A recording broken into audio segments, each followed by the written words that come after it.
Hey everybody, it's B here, and we are back with another Archetype 101. Today covering one of the most interesting black decks that we've gotten in a hot minute. There's some self-mill, your opponent mill, there's a bunch of extra cards. It's really a little bit all over the map, which keys it to be one of the archetypes I find the most interesting going into the next format. But with that said, guys, before we get started, if you want to pick up any of the cards I talk about in today's 101, I have to point you guys over to 3Man Inc., the best place in Canada to get your singles and sealed product guaranteed.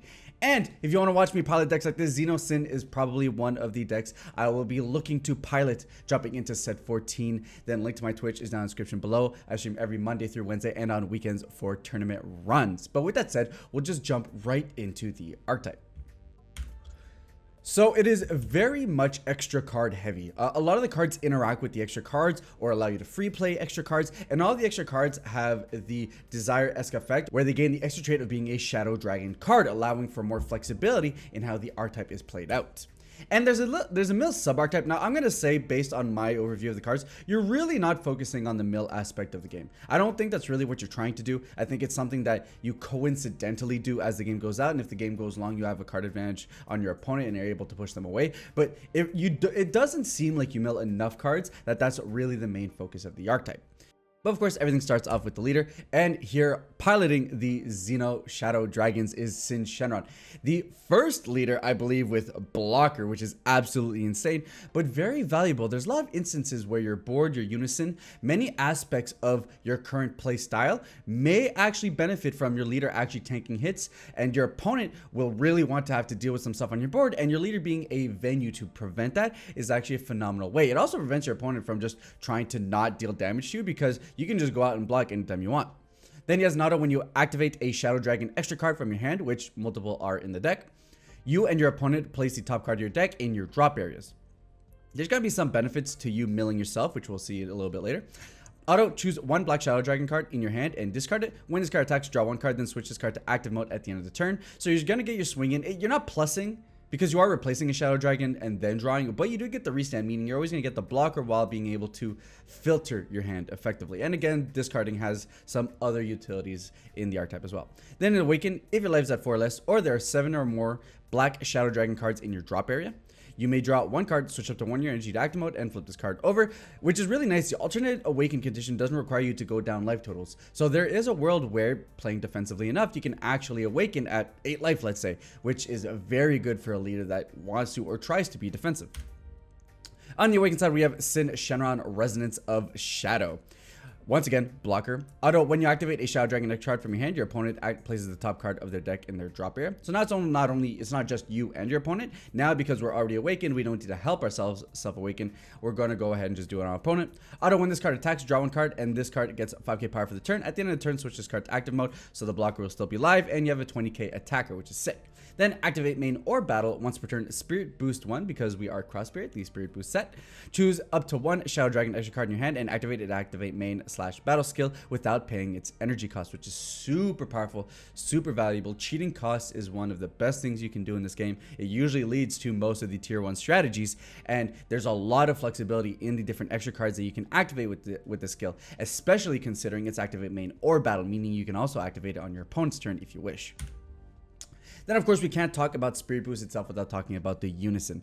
Here we have Toa, Resonance of Shadow, 10k. When your leader card activates a blocker skill, place the top card of your deck in your drop area, then add a marker to this card. So it's going to help this card stay healthy, not only with the block itself, but by having another marker, and you self-mill, furthering the function of which this archetype is trying to run off of. Plus, one activate main, draw one card, then choose one extra card in your hand, and up to 3 Shadow Dragon extra cards in your drop area, and place them at the bottom of your deck in any order. So this is how you're going to be able to prevent yourself from milling yourself out. Also, refresh your deck, add in things that you really want to see. And -7 activate main, if your leader card is a Shadow Dragon card, choose up to 7 black Shadow Dragon cards with different character names in your hand and drop area and play them. So very much the yellow Sin Shenron ability of being able to play out all your Shadow Dragons here with the Xeno Shadow Dragons instead. An incredibly powerful ultimate that can definitely close out games if you're not able to deal with it. It's probably going to be a little tough considering that you are going to be wanting to use Spirit Boost a decent amount. So there is a world where you're not really going to be activating this a whole ton, but it is very much possible that if the game goes late enough, you can get there. So, mill, please. Here are the couple of mill cards that also, on top of just our leader and our Unison, allow us to get there. 3 cost Sin Shenron, Power of Darkness, 20k double strike. Auto limit 1 for 1 specified black if your leader card is a black Shadow Dragon card. When you remove a marker from one of your Unison cards using the Spirit Boost skill, play this card from your hand, and your opponent places the top card of their deck in their drop here. So you're further milling, and for the cost of 1, and Spirit Boost 1, but we do get a bonus for Spirit Boosting, you go ahead and get a 20k double striker. So very much in the same realm of like the red Piccolo that's a double striker, although that one is free, but hey, so be it. Or the new blue Tapion that we're getting in the set, where you get to pay 1 energy to be able to play out a cheap double striker. Very efficient, very good at what it does. It also has the additional auto if your leader card is a Shadow Dragon card. When this card is played from your hand or discarded by a Shadow Dragon card skill, you may look at the top card of your deck. If a black Shadow Dragon card, you may add it to your hand, otherwise place it at the bottom of your deck. And we'll see this very much be prolific throughout the entirety of the archetype, where when you pitch or discard a Shadow Dragon, they're going to proc, allowing you to look at the top card of the deck, and if it's a Shadow Dragon, you get to replace it in your hand, and this is really where the advantage aspect of the deck comes in. Then we have Sin Shenron, Negative Energy Explosion, 4 cost, 20k, Deflect, Double Strike, Barrier, Blocker, all the keywords. Auto, if your leader card is a Shadow Dragon card, when this card is played from your hand or discarded by a Shadow Dragon's card skill, you may look at the top card of your deck. If it's a black Shadow Dragon card, you may add it to your hand, otherwise bottom deck it. Activate main or battle once per turn, Spirit Boost 1. Switch this card to active mode, and your opponent places the top card of their deck in their drop area. Choose up to 1 Shadow Dragon extra card in your hand and activate its activate main / battle skill without playing its energy cost. So a lot of value here. Not only are you getting effectively a double blocker, you're milling your opponent, which, you know, depending on if the game goes that long, that might be the strategy you're going for. And you also get to get the bonus of activating a extra card, which with the multitudes that are in the archetype, very useful. So this is basically a jacked up version of what the leader is already doing, but in the form of a battle card, which is super sweet, has a ton of protection. It's going to be very annoying to remove off of your opponent's board. So of course we can't talk about the archetype without talking about the extra cards themselves, very much the focus of all this free play. Here we have Negative Energy Explosion, 1 cost, permanent, discard Gate Shadow Dragon in all areas. I think all of them actually have this permanent text. Activate main or battle, limit 1. If your leader card is a Shadow Dragon card, you get to look at the top 7 cards of your deck and then choose 1, which is very sick. Here, the ability to look at the top 7 before you make your decision gives you a lot of flexibility and is some very powerful design that the creators of the game have been pushing in here. Before, we used to have to decide one or the other. Now we get to look at the top 7 and make the decision of what we want to do. You get to add up to 1 Shadow Dragon extra card among them to your hand, then shuffle your deck, so you effectively get to cycle this specific card. Or if you don't have Unison card in play, you get to play up to 1 Toa Resonance Shadow among them with a marker on it, then shuffle your deck. Very powerful, a very good way of making sure you will be gaining your Unison. Unison here being very key to being able to do a lot of your powerful plays and strategies within the deck. Here is a great way to be able to search them out, and then when you're done with this one, you effectively can go and look for any other extra card that you may want in the deck. Then we have Ultimate Dark Dragon Slaying Bullet, SR extra card, 1 cost counterplay. If your opponent is playing a Unison card, they may either remove a marker from it for every 2 cards in their drop area and warp, or place it in their drop area instead of playing it. If they don't do either of those things, your opponent can only attack 1 more time for the turn. So you're effectively preventing them from playing their Unison or making their Unison effectively way less potent than it can be with having less markers. If they opt out of doing either of those things, then you get a Floodgate effect, being very effective defensive card. Once again, as a permanent, that you gain Shadow Dragon in all areas, and activate main / battle limit 1. Your opponent chooses one of their battle cards when it costs less than the number of cards in their drop area, and sends it to their warp. So it's just removal too. So you can either use it as a great defensive card for Unisons, and if your opponent isn't really playing a Unison strat or isn't playing a way that they can play around it, we can just save it and have it be removal. This card is incredibly flexible, and I think that's the biggest thing with this archetype, flexibility. There's a lot of, you can do this, or you could do this, or you could do this. A lot of cards have multiple effects, so it really feels like one of those decks that's going to benefit skilled pilots who can maneuver when is the right time to use a certain ability. Jumping on, we have Ultimate Whirlwind Spin, 1 cost permanent, again Shadow Dragon all areas. Activate main or battle, limit 1. If your leader card is black, look at the top 5 cards at the top of your deck, add up to 1 black Shadow Dragon battle card among them to your hand, and then shuffle your deck. You may choose 1 black Shadow Dragon card in your hand and discard it. If you do, up to 1 of your leader cards gets 1k power for the turn. So there's just consistency. You get to search out your deck, look at first a couple more things, and you get a little like mini bean effect. I mean, effectively this is like bean, right? The power with bean is that when you stack 2, it actually does stack 2. Here it's only like bean for the first one, but generally being a 16k leader means that your opponent's gonna have to combo to be able to deal damage, so usually kind of doing the same bean like effect. Then we have Ultimate Dragon Quake, 1 cost permanent, discard against Shadow Dragon in all areas. Activate main or battle, limit 1. If your leader is a Shadow Dragon card, choose up to one of your opponent's battle cards with an energy cost greater than their current energy and send it to its owner's warp. At the end of the turn, play any card sent to the warp by the skill to their owner's battle areas with their skills negated for the turn. If your opponent has 15 or fewer cards in their deck, place it in their owner's drop instead. So generally, here's the thing. The mill, not only are we potentially milling out our opponent, but if we're getting more skills like this, and we were seeing it with a Slaying Bullet, where you're going to get perks for your opponent either having cards in their drop or having not much of a deck, here effectively being a very strong removal card. It either delays your opponent, which is tempo, or it's straight up removal, which is even more tempo because they don't get the card back. And to wrap up the Shadow Dragon extra cards, we have Ultimate Dragon Tackle 2 cost permanent. This card gains Shadow Dragon in all areas. Activate main or battle limit 1. If your opponent has a Unison card in play, your opponent places the top card of their deck in their drop area. Your opponent may choose one of their Unison cards and remove 2 markers from it. If they don't, draw 1 card, then choose up to one of your opponent's battle cards and send it to the owner's warp. Here we have a little bit of milling, pushing our mill aspect of the deck a little bit more, as well as giving our opponent a chance to remove something. I'm not the biggest fan of these like punishing effects where you're trying to punish your opponent one way or another, because they do get the option, which means they get the benefit of which one they get to choose. But it could be a card if you want, once again, the flexibility of being able to do multiple things with one card.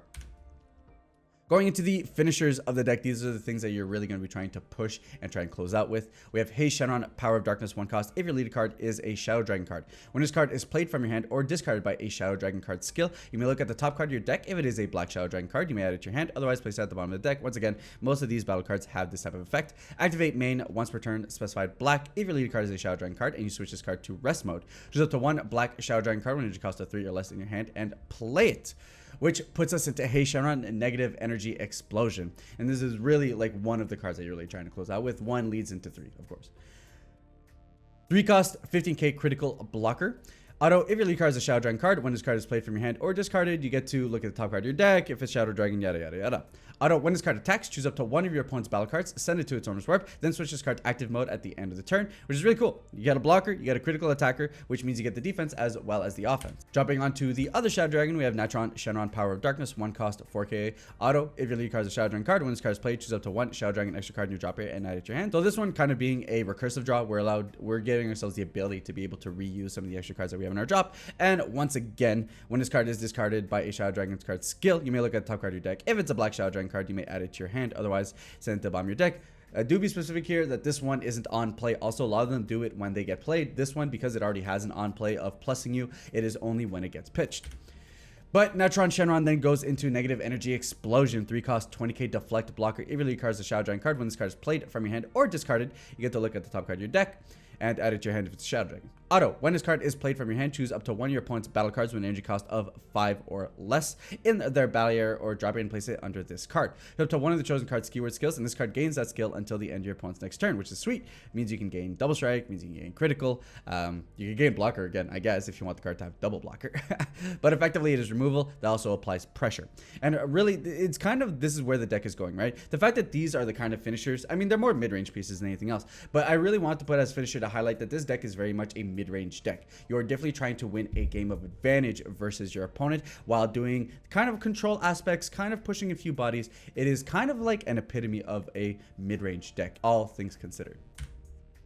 Then we have the defensive cards. Oceanus Shenron, Negative Energy Explosion, 5 cost, 5k blocker. Counterattack, choose up to one card in your hand and discard it. Negate the attack and play this card.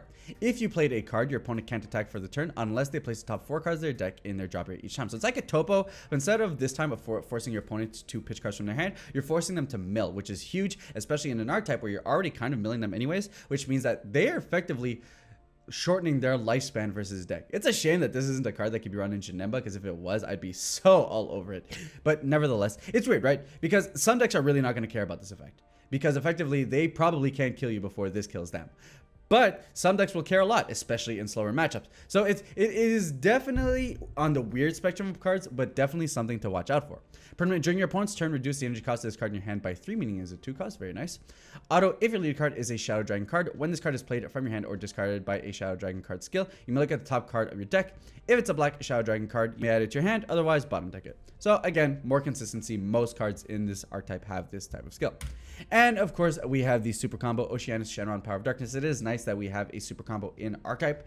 Not because it does anything crazy, but specifically because it allows us to be searchable, and it means that if we use these skills of these Shenron cards to be able to pitch and then look at the top of card, we can pull a super combo, which is sweet. So here, auto sparking 5. If your leader card is black, when this card is used in a combo from your hand, draw 1 card, and this card gets 10k combo for the battle. Not hard to do. You're probably going to be at sparking 5 by like turn 2 as far as how this deck plays out.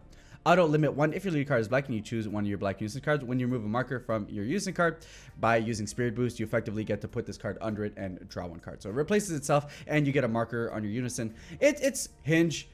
Here, more useful than other decks just because you're probably going to be running mostly these anyways, or like a 2-2 split of like these and a Vegeta, maybe.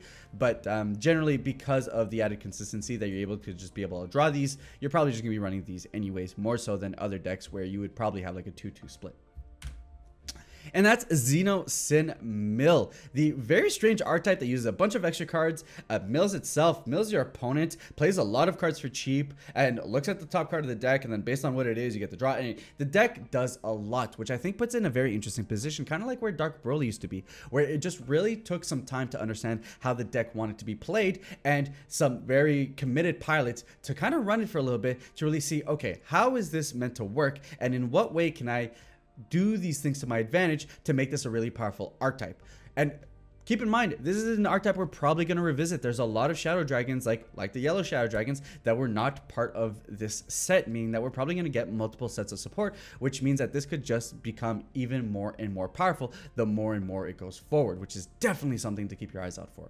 But with that said, guys, how would you guys build the deck? Let me know in the comments down below. If you like the video, hey, give it a thumbs up. Hey, if you dislike it, thumbs down works too. If you want to watch more of my videos, subscribe buttons in the corner. We are finishing up the Archetype 101s before the release of the set. And, you know, I think I might be 1 video behind by the time that happens. And if it is, then, hey, we might have 1 video afterwards. But with that said, guys, thank you guys so much for watching. I'll catch you guys on the next one. Ciao.